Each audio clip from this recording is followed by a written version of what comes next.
नमस्कार, आप देख रहे हैं न्यूज फॉर नेशन और मैं हूं सांत्वना आपके साथ।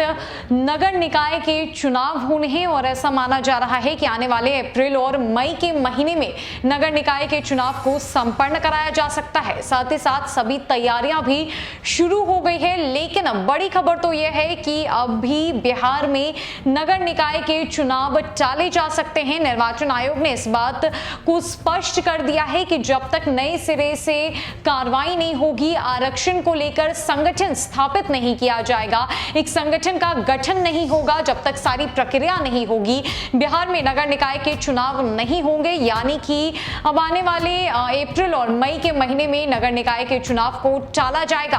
क्या कुछ कहना है निर्वाचन आयोग का नगर निकाय चुनाव को लेकर, किस तरीके की स्थिति बनी हुई है, शर्तें क्या कुछ निर्वाचन आयोग की तरफ से लागू की गई है और आखिरकार अब बिहार में नगर निकाय के चुनाव कब संपन्न कराए जाएंगे, जानते हैं।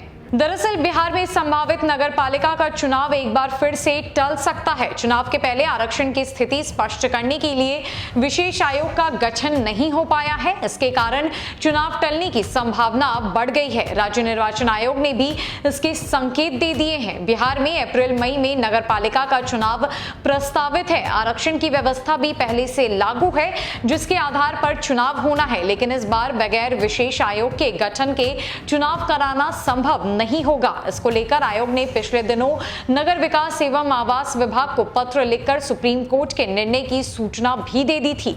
सरकार की तरफ से फिलहाल इस पर कोई जानकारी नहीं दी गई है। दरअसल सुप्रीम कोर्ट ने नगर पालिका चुनाव में आरक्षण की स्थिति को लेकर विशेष आयोग गठित करने का आदेश दिया है। इसके तहत चुनाव में आरक्षण देने के लिए ट्रिपल टेस्ट के आधार को बनाने को कहा गया है। इसके आधार पर तय किया जाना है कि चुनाव में किन जातियों को पिछड़े वर्ग को दिए जाने वाले आरक्षण के दायरे में रखा जाए। गौरतलब है कि सरकार तत्काल विशेष आयोग का गठन करे और आरक्षण के लिए ट्रिपल टेस्ट की प्रक्रिया को पूरी करे। इसके लिए जिला स्तर पर एक कमेटी बनाई जा सकती है जो अपनी रिपोर्ट पिछड़ा वर्ग आयोग को दे। पिछड़ा वर्ग आयोग अपनी अनुशंसा सरकार को देगा और फिर सरकार लेजिस्लेचर के जरिए उसे मूर्त रूप दे सकती है। निर्वाचन आयोग ने भी इस बात के संकेत दे दिए हैं कि बिहार में अभी नगर पालिका के चुनाव नहीं होंगे। जो कयास लगाए जा रहे थे उसके हिसाब से आने वाले अप्रैल और मई महीने में किसी भी प्रकार के चुनाव को संपन्न नहीं कराया जाएगा। नई तिथि क्या होगी, इस पर विचार किया जाएगा। आरक्षण को लेकर एक संगठन का गठन होगा, जिसके बाद जब तक स्थितियां साफ नहीं हो जाती है, स्पष्ट नहीं हो जाती है, तब तक बिहार में नगर निकाय के चुनाव को नहीं संपन्न कराया जाएगा। फिलहाल के लिए इस अपडेट में इतना ही। कई अपडेट्स के लिए हमारे साथ बने रहे न्यूज फॉर नेशन में।